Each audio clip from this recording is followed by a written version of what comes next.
Okay, so this evening I want to talk about something that may be a little surprising or controversial to you, but which I hope may actually give you a bit of an aha moment.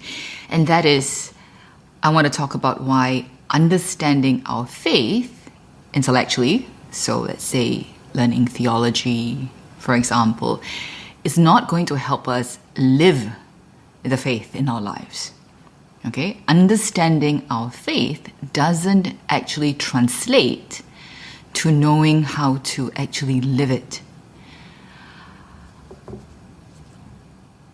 At first glance, maybe you might be thinking, well, why ever not, right? If I understand something, then I should be able to do it. No, don't get me wrong. Understanding is important. We can certainly have our intellects and understanding our minds sanctified. We can encounter God in our minds and in our understanding, especially for those of us for whom the life of the intellect is very important and very appealing. And I want to say I actually count myself as one of these people. Okay, so ask anyone who has known me in my growing up years, in my young adulthood. I am someone for whom keen intellectual understanding is very important. Okay, not only do I want to understand why things are the way they are, I think it's very important to understand the fundamental principles. So knowing is very important to me. I've learned since that, well, part of it is my nature, kind of like maybe you can say the way that God has created me with a bent towards wanting to really understand. But part of it is also turns out to be a defense mechanism.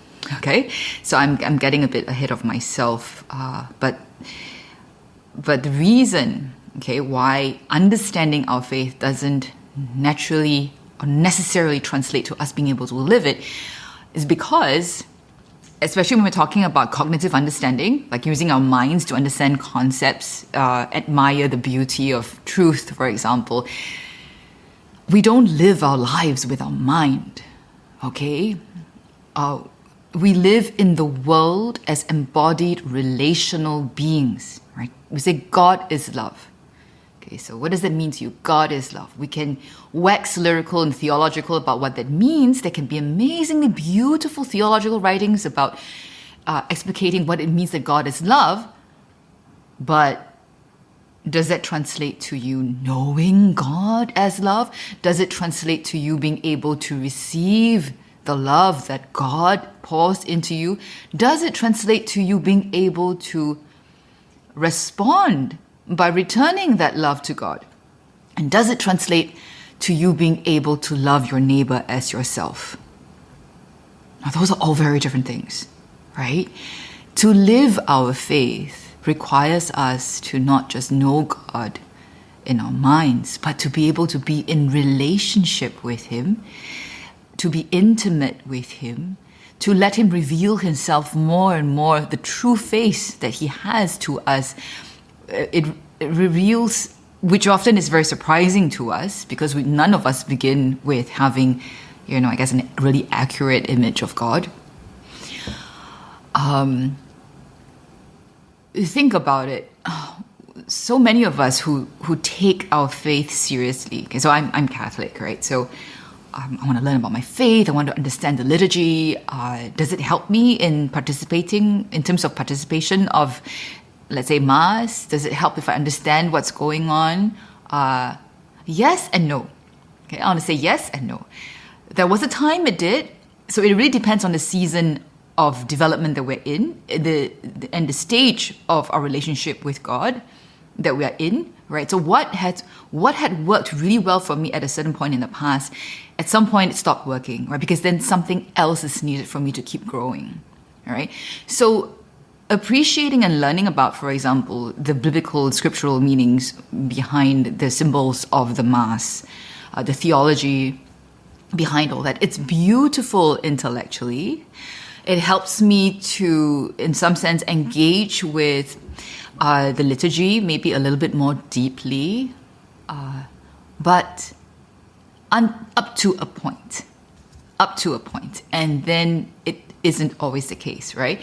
Because then does that engagement with liturgy, in terms of I understand what's going on, maybe I experience it as beautiful, does it actually translate to me being more fruitful in my spiritual life, being able to hear God better, to love Him, receive His love more, respond to that love better, and to live a more loving life? I'll tell you my answer. I wouldn't answer for you. Maybe it's different for you. But for me and my ongoing quest throughout my relationship with God that spanned decades is how can I know this God more deeply, more truly? How can I experience His love more deeply so that I can love Him more? My answer to that is ultimately all that theology, all those books that I've read, and classes that I've attended, they didn't make me more loving. And I was so frustrated with that, okay? Again, I want to say, I'm not saying that it's not important to understand our faith. I think it's very, very important to know who we are, to know about the tradition that we belong to. But I'm just saying, from what I have gone through and experienced and what I observe of other people, that understanding our faith is one piece of the puzzle. It doesn't touch on a huge part of what it means to live the faith. Okay, so I hear more and more often people talking about the faith-life disconnect. Okay, when they say that, they mean people are getting more understanding of the faith, but somehow it doesn't translate to life. Right? It doesn't translate to them witnessing lives of discipleship. It doesn't mean that they become more Christ-like, right? So learning about Christ doesn't necessarily make you more Christ-like. It's absolutely true, because it's not enough to know about Him. You need to be in relationship with Him, and there's a different kind of knowing. And there's a different kind of knowing of Christ when He's the one that reveals it to you in your relationship with Him. He does that through many, many ways. It could be through learning and reading and all that, but there's something more than that. And I went through years and years of frustration and pain and shame. I didn't recognize it as shame in my younger days. I didn't know what shame was, intellectually. Going to confession, confessing the same sins over and over again, and not being able to really put my finger on why does this keep happening? Like, why do I keep sinning in the same way? A lot of times I think it's pride. A lot of times I think it's impatience. But, since the last 13, 14 years or so, and really by the grace of God and the resources that He has led me to, because, I keep asking Him to bring me closer to Him, I really, really want to know Him more, and I want to be able to love Him more. And at some point I realized I know He loves me, but I don't really understand why it is that even I've experienced His love for me, yet there's so much fear and insecurity in me, right? I don't understand why. And then that fear and insecurity often just makes me act in ways that are contrary to how I want to act. It's really like St. Paul says in Romans chapter 7, I do the thing I hate, the thing I want to do, I don't do, right? What is this law of sin that's in me and in my body? So in the past, I investigated and tried to seek answers through theological literature, through understanding, the spiritual means, spiritual language. I learned and really experienced and grew in spiritual discernment and all that. And still there's this huge wall, right? And there was an abyss inside me. So every time I come to prayer, I tell the Lord, there's this bottomless pit inside me. And it feels like no matter how much love I experience from Him, that bottomless pit never fills up. And I didn't understand why, because I thought, well, you're the answer, right, Lord? I mean, why does this bottomless pit not get any better? So then what I learned since then is that God created me not just as an intellect and mind, not just with a will that is, independent of anything, right? I mean, I learned that, he gave me free will, but the truth is my will wasn't free. And while I understood, again, theological language about concupiscence, original sin, and why that is that my will isn't free, that doesn't help me practically to know what I can do to help my will be freed, right? Apart from the theological language and apart from really asking God for the grace. So that's given, okay? Nothing happens without God's grace. I'm going to put it out there. Nothing happens without God's grace. It's always God's grace first, God's initiative that leads us through this journey, that has led me through my journey of several decades. I never went out trying to research and seek out information because I think they will help me. It has always been the Lord leading me through His providence to encounter certain people, whether it's saints' writings or even secular figures in the sciences, in psychology, or a particular person that I never knew, that I encountered at an event, who was a spiritual director, and then later on, when I come to that person directs me to a new field or a new, a book that opens my mind as well, right? To recognize that there's a whole other area that's at work inside me that is making that, that law of sin that's in my body, that St. Paul talks about, right? That there's a way to grow in understanding why I'm not free. Why is it that I'm so stuck? And a lot of this, especially in the last few years, what I've learned is there's so much to know about how our bodies store trauma, relational pain, relational wounding, in ways that our mind does not understand. Our minds do not even necessarily recall, but, physiologically in our nervous system, is inside our nervous system.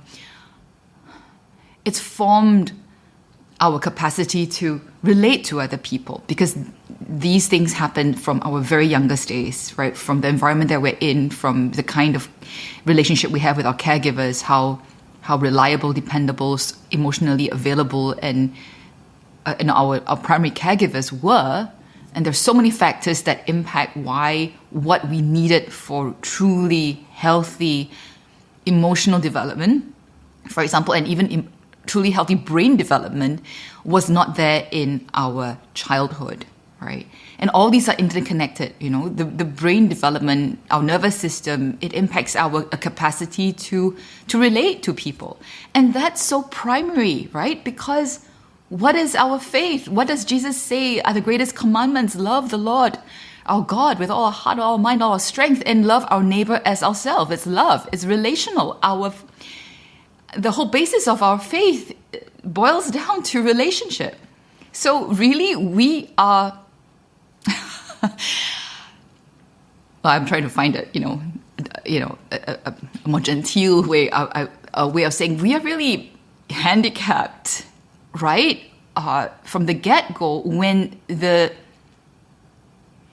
kind of like the machinery that we have, the capacity that we have to receive and give love, to become intimate with people, to know who we are and to live freely from who we are, when all that begins to be compromised from our youngest days, right? It impacting our brain development, impacting our attachment styles. There's just so much to this. And all of us will be impacted differently, right? Because we're all very different in our experiences, our concrete encounters, the way our families were and all that. But the point is, it was compromised. And unless we begin to look at how we can reconnect with those parts of ourselves that are in our body and reintegrate them into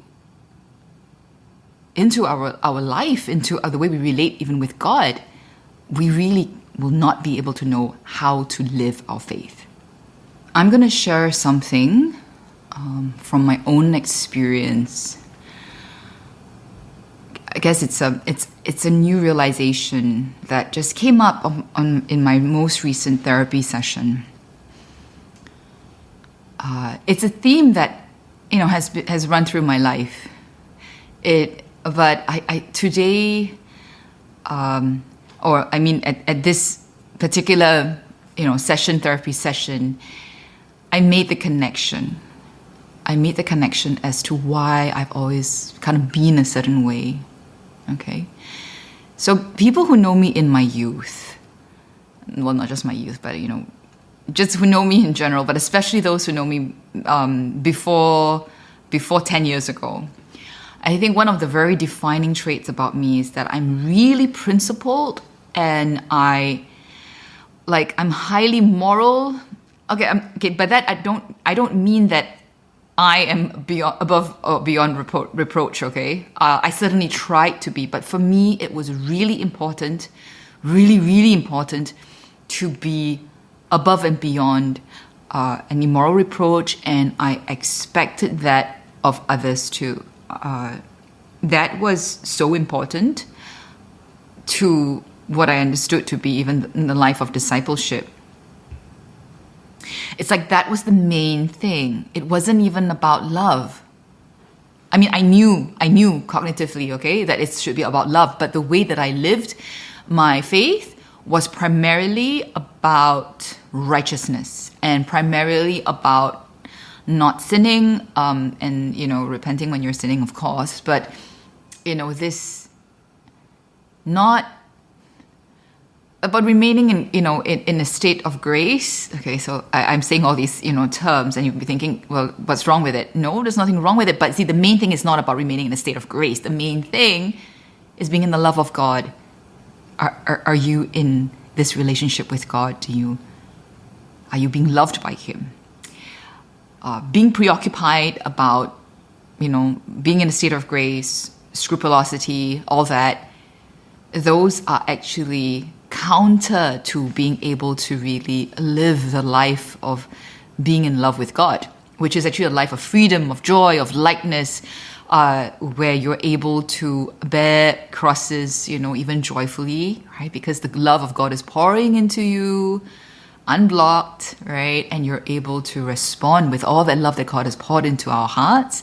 Again, as St. Paul says, and we're able to tap into that love that has been poured into our hearts. And it is with God's love that we love Him back and that we love others.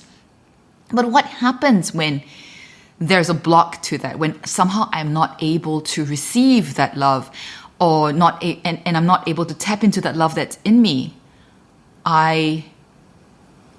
The substitute for it would be, I do the right things. I must be righteous and morally righteous, right? So I don't know that that's the case for everybody, but I certainly see that as a case for many people. I can say there's one way of doing it. And that was my way of doing it, okay?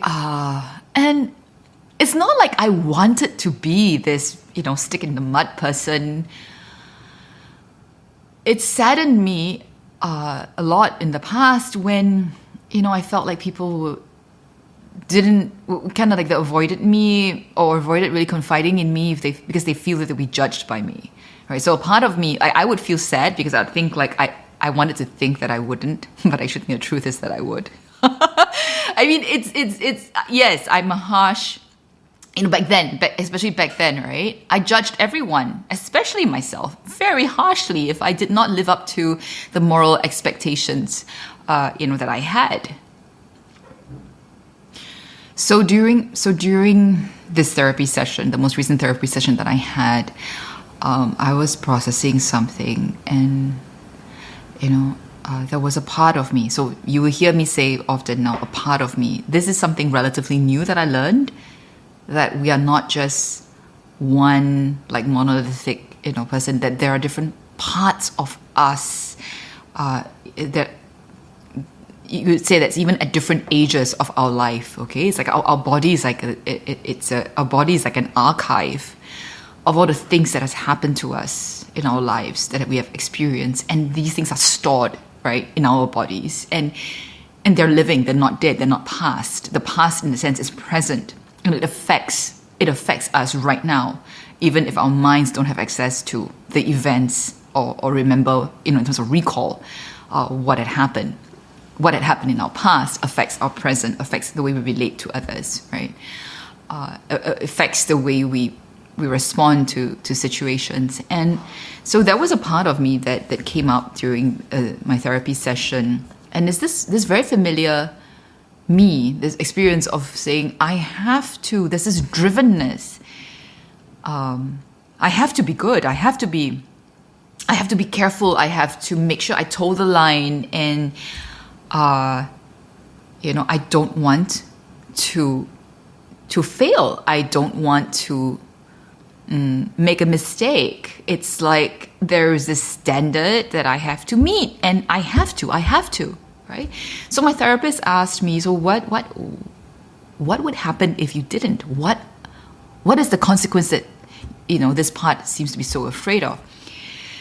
And at first I thought, I don't know. It's all my life. I don't really know. There's just nameless fear, that something terrible would happen.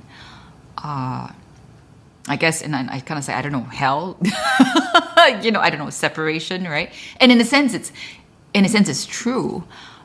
What I mean by it's true is that as I sat with this question a little longer, and I kind of just asked that part of me, what is it that you're so afraid of would happen if you didn't do everything right, if you were not beyond reproach and met all the expectations? And eventually the answer came. Shame. I will be shamed. Nobody would want to be with me. I will be all alone. I'll be rejected and abandoned. Even God wouldn't want me. Right? I mean, that's why there's hell. So, that deep-seated fear that was so deeply hidden, I didn't know all these years. What was this fear that was driving me, to have to meet all these standards was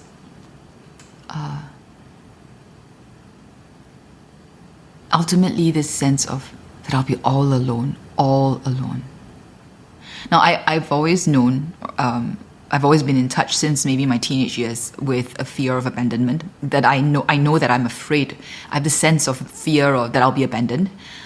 And I knew that I had a great fear of being rejected, right? But the new piece that really clicked for me now is that somehow I've internalized in my body, it wasn't consciously, right? That unless I meet expectations, maybe be morally righteous in all the ways that I've been taught, unless I can serve without tiring, give without asking anything in return, unless all that, okay, be morally irreproachable, somehow it will lead me to the point of being shamed and rejected and abandoned. I mean, that's actually what often happens, isn't it, when we fail? In our lived experiences, in the experiences of others that we see, what happens when you fall from your pedestal? You're shamed. You're abandoned. People are ashamed to be with you. You're alone. That fear was so deeply rooted in my body, even beyond my conscious awareness, and that was affecting how I saw God, how I could relate to Him and relate to others. And until I began to meet and get to know all these parts, I mean, not comprehensively, but begin to know how to be in touch with myself, my inner self. When I started doing inner child healing, for example, that was the beginning for me of this kind of inner work. And recognizing how I actually really felt. And that's still in me. There were still younger parts of me that were traumatized by certain events and experiences, and that shaped the world for me. It shaped how I saw and interpreted relationships and love, marriage, even God. So I can be as well versed as I wanted to be in theology, but the lens through which I will even interpret theology will be through the lens of my body, my neurobiology, my nervous system, through the trauma that has shaped my capacity to love and be loved. It would shape the way I understand scripture as well. I know it shapes the way people understand scripture. It shapes the way people, even our leaders and our pastors and our priests, the way they interpret, scripture and all that. There is no view from nowhere. All right, even I would say what we see as authoritative, the magisterium, speaking as a Catholic, has been shaped by some perspective, maybe many perspectives over the years. It wouldn't be a view from nowhere. There would have been definitely cultural influences, cultural intellectual influences, right? So, for example, Western Christianity, Western philosophy, by Western philosophy and certain presuppositions that became dominant, and all that also changes at different points of history, right? So, but I'm just saying there are many ways and there are many lenses that are there through which our faith, our understanding of faith is filtered, both in the way that they've been delivered to us through, let's say, our parents, how they interpreted and understand God or scripture or the faith, then they represent it to us. So a lot of lenses and a lot of coloring already. And then we, through our own lived experiences and our wounds, which limit our perspective, also then take in this understanding of our faith. And so already our understanding of our faith is not in that sense pure. There's no such thing as a view from nowhere. And then layer onto that, that's just understanding. Layer onto that the fact that our capacity to actually act, to respond to love, to relate to others is severely compromised in us because of our wounds. So much. There's so much there. So I really, truly believe that for ourselves, I'm going to talk about this from the viewpoint of self-leadership at the very least. So even if you're not leading others, even if you're not pastorally caring for others, you have to lead yourself. You have to be aware that if you really want to grow in your capacity to love and be loved, to know God more intimately, and then to live that life of faith, that abundant life that Christ came to give, there is so much more than just learning to understand the faith that is necessary. And depending on the season that you're in, maybe that's where your focus needs to be, and not more theology and not more, intellectual understanding about the faith or how it's practiced. But you need to maybe apply your energy and learn how to free up your capacity within you to respond to God's love, to know Him more truly, more deeply, to be loved more deeply, and then to love Him and others and yourself more freely and more deeply.